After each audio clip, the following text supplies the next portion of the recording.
Karabekian was saying this to Bonnie, indicating Beatrice Kiedzler with a wave of his hand. This distinguished lady is a famous storyteller, and also a native of this railroad junction. Perhaps you could tell her some recent true stories about her birthplace. I don't know any, said Bonnie. Oh, come now, said Karabekian. Every human being in this room must be worth a great novel. He pointed at Dwayne Hoover. What is the life story of that man?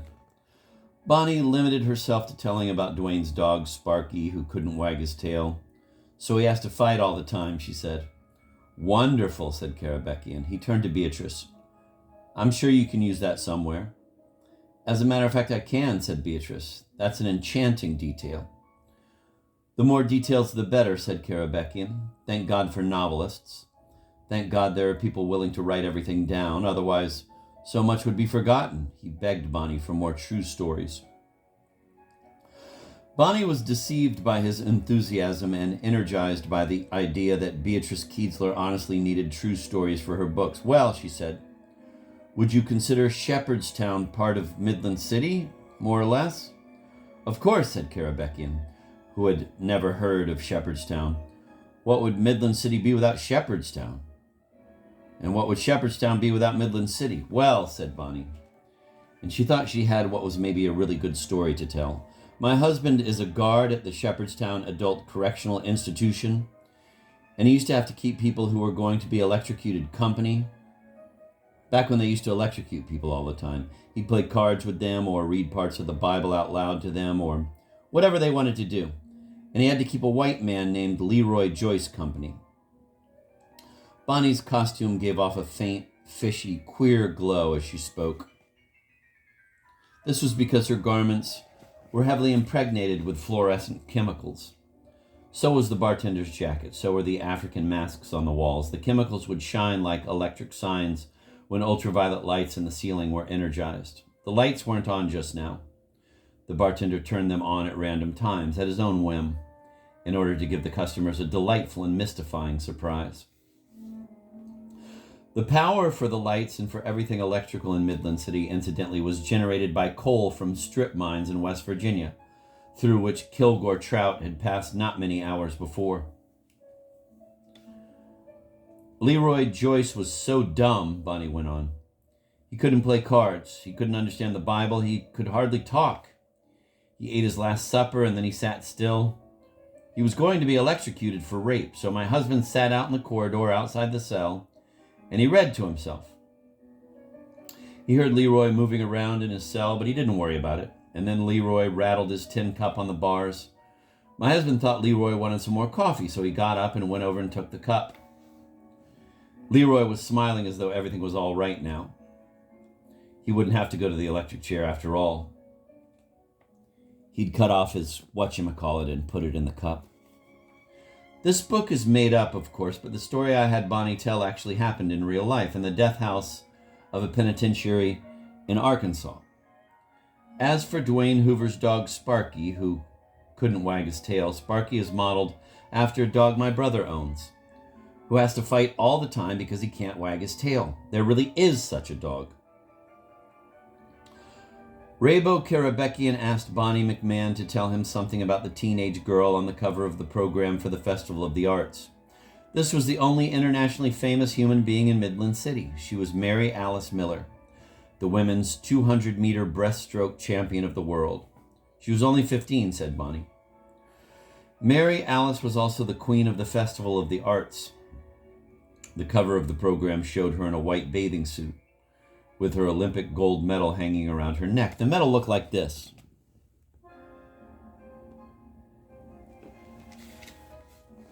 Mary Alice was smiling at a picture of Saint Sebastian by the Spanish painter El Greco. It had been loaned to the festival by Elliot Rosewater, the patron of Kilgore Trout. Saint Sebastian was a Roman soldier who had lived 1,700 years before me and Mary Alice Miller, and Wayne and Dwayne and all the rest of us. He had secretly become a Christian when Christianity was against the law. And somebody squealed on him. The Emperor Diocletian had him shot by archers. The picture Mary Alice smiled at with such uncritical bliss showed a human being who was so full of arrows that he looked like a porcupine. Something almost nobody knew about Saint Sebastian, incidentally, since painters like to put so many arrows into him, was that he survived the incident. He actually got well. He walked around Rome praising Christianity and bad-mouthing the emperor. So he was sentenced to death a second time. He was beaten to death by rods. And so on. And Bonnie McMahon told Beatrice and Karabekian that Mary Alice's father, who was a member of the parole board out at Shepherdstown, had taught Mary Alice to swim when she was 8 months old, and that he had made her swim at least 4 hours a day, every day since she was 3. Rabbo Karabekian thought this over, and then he said loudly, so a lot of people could hear him, "What kind of a man would turn his daughter into an outboard motor?" And now comes the spiritual climax of this book, for it is at this point that I, the author, am suddenly transformed by what I have done so far. This is why I had gone to Midland City, to be born again. And chaos announced that it was about to give birth to a new me by putting these words in the mouth of Rabbo Karabekian. What kind of a man would turn his daughter into an outboard motor? Such a small remark was able to have such thundering consequences because the spiritual matrix of the cocktail lounge was in what I choose to call a pre-earthquake condition. Terrific forces were at work on our souls, but they could do no work because they balanced one another so nicely.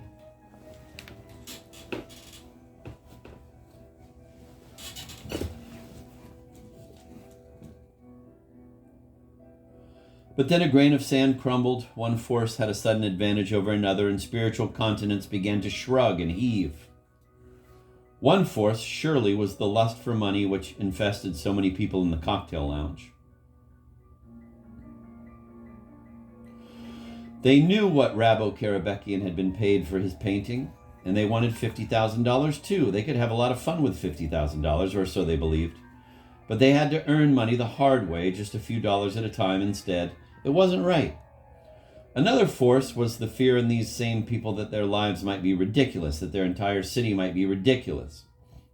Now the worst had happened. Mary Alice Miller, the one thing about their city which they had supposed was ridicule-proof, had just been lazily ridiculed by a man from out of town.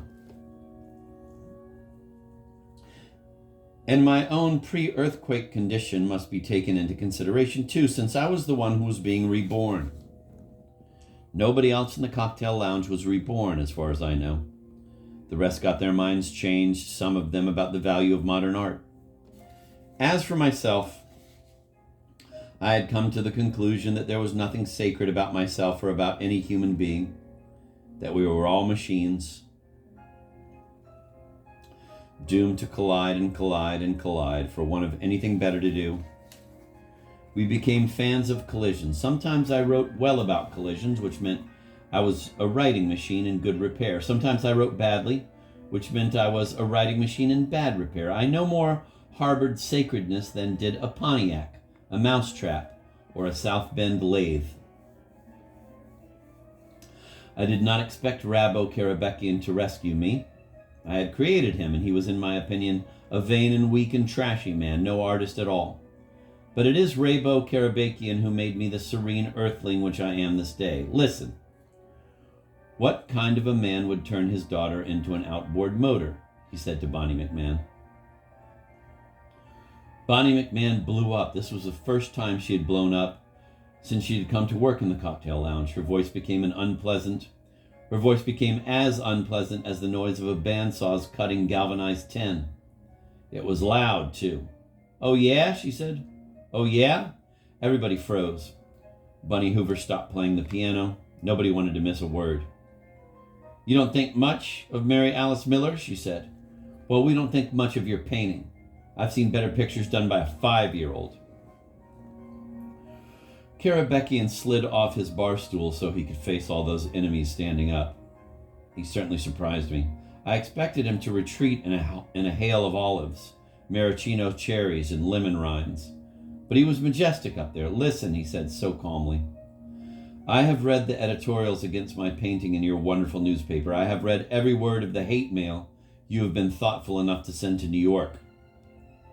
This embarrassed people some. The painting did not exist until I made it, Karabekian went on. Now that it does exist, nothing would make me happier than to have it reproduced again and again and vastly improved upon by all the 5-year-olds in town. I would love for your children to find pleasantly and playfully what it took me many angry years to find. I now give you my word of honor, he went on, that the picture your city owns shows everything about life which truly matters, with nothing left out. It is a picture of the awareness of every animal. It is the immaterial core of every animal, the I am to which all messages are sent.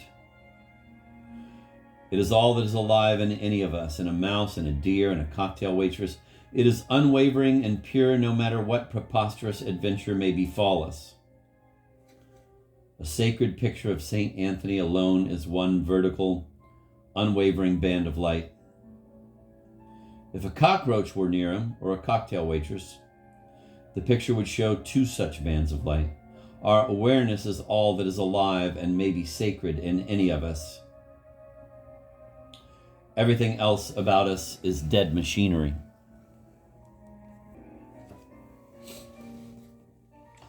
I have just heard from this cocktail waitress here, this vertical band of light, a story about her husband and an idiot who was about to be executed at Shepherdstown. Very well, let a 5-year-old paint a sacred interpretation of that encounter. Let that 5-year-old strip away the idiocy, the bars, the waiting electric chair, the uniform of the guard, the gun of the guard, the bones and meat of the guard. What is that perfect picture which any 5-year-old can paint? 2 unwavering bands of light. Ecstasy bloomed on the barbaric faces of Ecstasy bloomed on the barbaric face of Rabo Karabekian. Citizens of Midland City, I salute you, he said. You have given a home to a masterpiece. Dwayne Hoover, incidentally, wasn't taking any of this in. He was still hypnotized, turned inward. He was thinking about moving fingers, writing, and moving on, and so forth. He had bats in his bell tower. He was off his rocker. He wasn't playing with a full deck of cards. Chapter 20. While my life was being renewed by the words of Rabo Karabekian, Kilgore Trout found himself standing on the shoulder of the interstate, gazing across Sugar Creek in its concrete trough at the new Holiday Inn. There were no bridges across the creek. He would have to wade.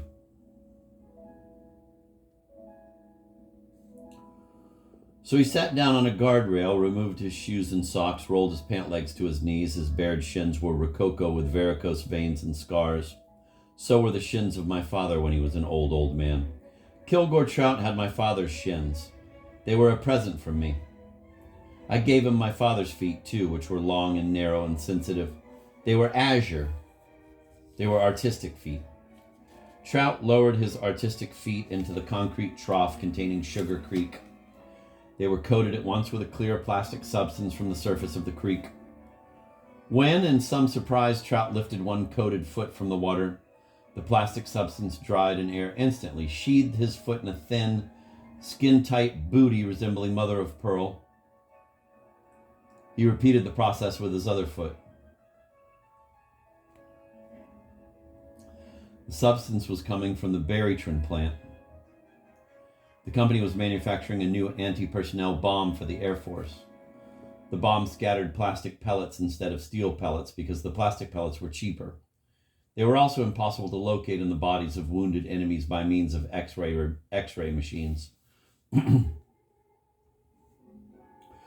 Berrytron had no idea it was dumping this waste into Sugar Creek. They had hired the Maritimo Brothers construction company, which was gangster-controlled, to build a system which would get rid of the waste. They knew the company was gangster-controlled. Everybody knew that. But the Maritimo brothers were usually the best builders in town. They had built Dwayne Hoover's house, for instance, which was a solid house. But every so often they would do something amazingly criminal. The Berrytron disposal system was a case in point.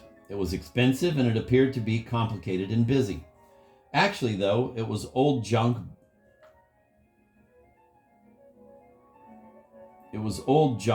Hooked up every which way, concealing a straight run of stolen sewer pipe running directly from Berrytron to Sugar Creek. Berrytron would be absolutely sick when it learned what a polluter it had become. Throughout its history, it had attempted to be a perfect model of corporate good citizenship, no matter what it cost.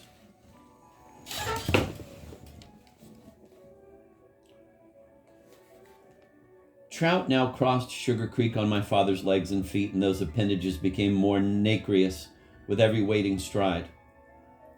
He carried his parcels in his shoes and socks on his head, although the water scarcely reached his kneecaps. He knew how ridiculous he looked. He expected to be received abominably, dreamed of embarrassing the festival to death. He had come all this distance for an orgy of masochism. He wanted to be treated like a cockroach. His situation, insofar as he was a machine, was complex, tragic, and laughable. But the sacred part of him, his awareness, remained an unwavering band of light. And this book is being written by a meat machine in cooperation with a machine made of metal and plastic. The plastic, incidentally, is a close relative of the gunk in Sugar Creek. And at the core of the writing meat machine is something sacred, which is an unwavering band of light. At the core of each person who reads this book is a band of unwavering light. My doorbell has just rung in my New York apartment, and I know what I will find when I open my front door. An unwavering band of light. God bless Rabo Karabekian. Listen, Kilgore Trout climbed out of the trough and onto the asphalt desert, which was the parking lot. It was his plan to enter the lobby of the inn on wet, bare feet, to leave footprints on the carpet. Like this. It was Trout's fantasy that somebody would be outraged by the footprints. This would give him the opportunity to reply grandly, "What is it that offends you so? I am simply using man's first printing press.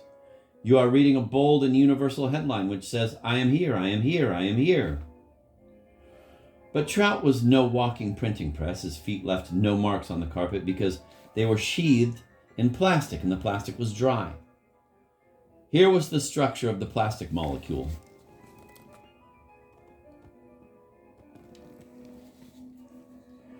The molecule went on and on and on, repeating itself forever to form a sheath, both tough and poreless. This molecule was the monster Dwayne's twin stepbrothers, Lyle and Kyle, had attacked with their automatic shotguns. This was the same stuff which was fucking up Sacred Miracle Cave. The man who told me how to diagram a segment of a molecule of plastic was Professor Walter H. Stockmayer of Dartmouth College. He is a distinguished physical chemist and an amusing and useful friend of mine. I did not make him up. I would like to be Professor Walter H. Stockmayer. He is a brilliant pianist. He skis like a dream. And when he sketched a plausible molecule, he indicated points where it would go on and on just as I have indicated them, with an abbreviation which means sameness without end. The proper ending for any story about people, it seems to me, since life is now a polymer in which the earth is wrapped so tightly, should be that same abbreviation, which I now write large because I feel like it, which is this one.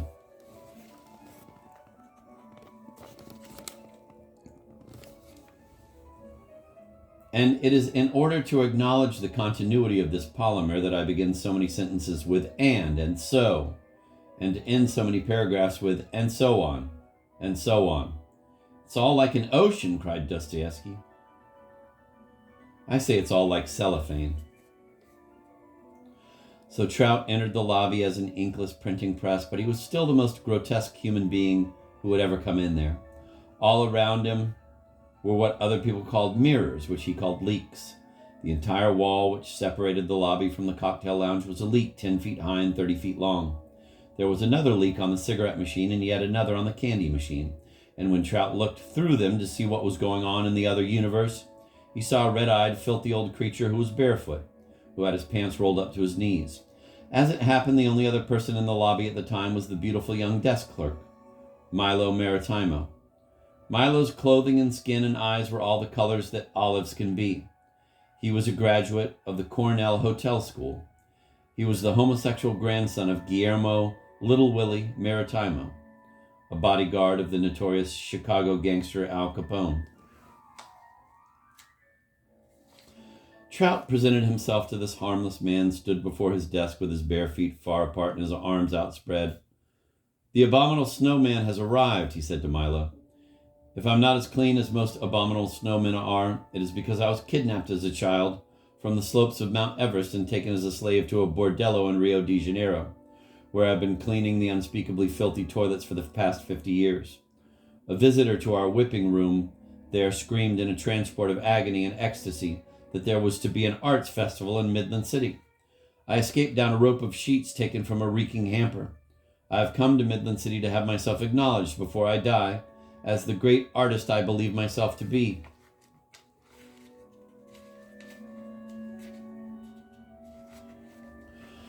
Milo Maritimo greeted Trout with luminous adoration. Mr. Trout, he said in rapture, I'd know you anywhere. Welcome to Midland City. We need you so. How do you know who I am? Said Kilgore Trout. Nobody had ever known who he was before. You had to be you, said Milo. Trout was deflated, neutralized. He dropped his arms, became childlike now. Nobody ever knew who I was before, he said. I know, said Milo. We have discovered you, and we hope you will discover us. No longer will Midland City be known merely as the home of Mary Alice Miller, the women's 200-meter breaststroke champion of the world. It will also be the city which first acknowledged the greatness of Kilgore Trout. Trout simply walked away from the desk and sat down on a brocaded Spanish-style settee. The entire lobby, except for the vending machines, was done in Spanish style. Milo now used a line from a television show which had been popular a few years back. The show wasn't on the air anymore, but most people still remember the line.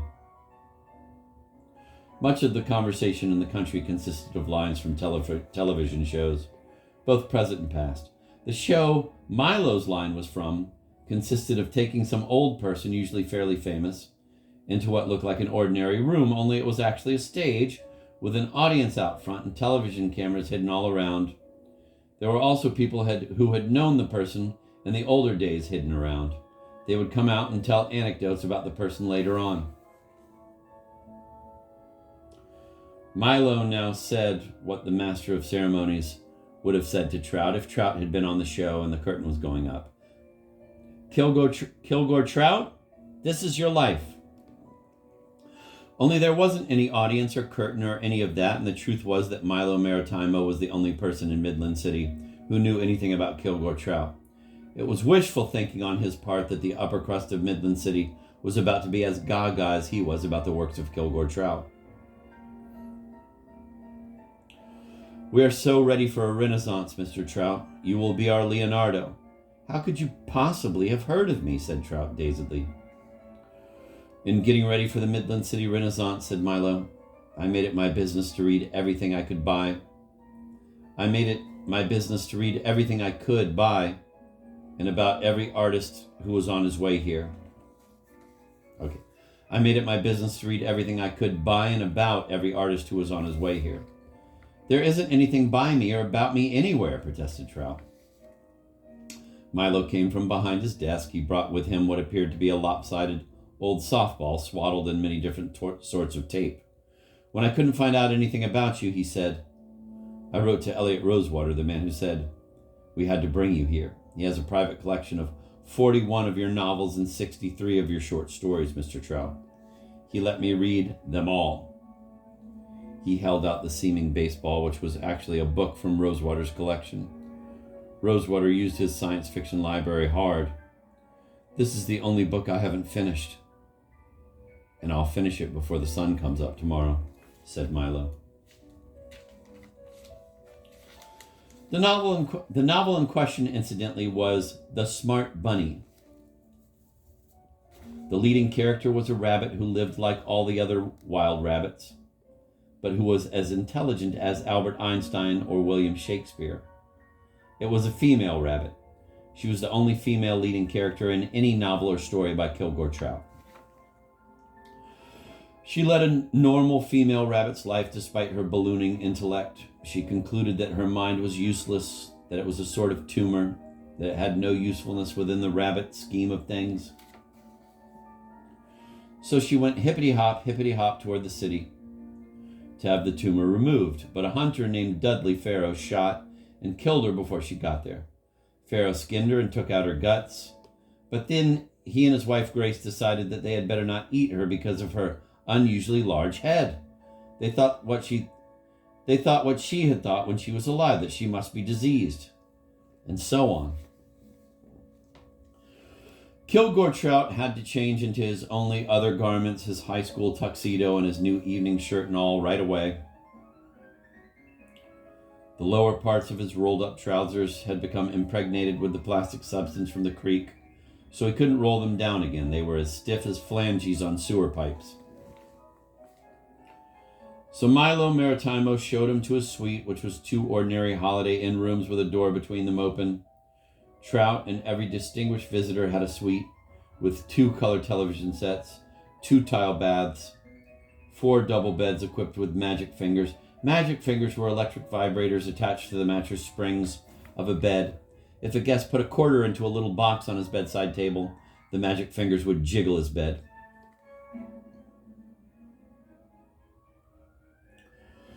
There were enough flowers in Trout's room for a Catholic gangster's funeral. They were from Fred T. Berry, the chairman of the Arts Festival, and from the Midland City Association of Women's Clubs, and from the Chamber of Commerce, and on and on. Trout read a few of the cards on the flowers, and he commented, "The town certainly seems to be getting behind the arts in a great big way." Milo closed his olive eyes tight, wincing with a tangy agony. "It's time. Oh God, Mr. Trout. We were starving for so long without even knowing what we were hungering for," he said. This young man was not only a descendant of master criminals. He was a close relative of felons operating in Midland City at the present time. The partners in the Maritimo Brothers Construction Company, for instance, were his uncles. Chino Maritimo, Milo's first cousin once removed, was the dope king of the city. "Oh, Mr. Trout," Nice Milo went on, there in Trout's suite, "teach us to sing and dance and laugh and cry. We've tried to survive so long on money and sex and envy and real estate and football and basketball and automobiles and television and alcohol, on sawdust and broken glass." "Open your eyes," said Trout bitterly. "Do I look like a dancer, a singer, a man of joy?" He was wearing his tuxedo now. It was a size too large for him. He had lost much weight since high school. His pockets were crammed with mothballs. They bulged like saddlebags. "Open your eyes," said Trout. "Would a man nourished by beauty look like this? You have nothing but desolation and desperation here. You say? I bring you more of the same." "My eyes are open," said Milo warmly, "and I see exactly what I expect to see. I see a man who is terribly wounded because he has dared to pass through the fires of truth to the other side, which we have never seen. And then he has come back again to tell us about the other side. And I sat there in the new Holiday Inn and made it disappear, then appear again, then disappear, then appear again. Actually, there was nothing but a big open field there. A farmer had put it into rye.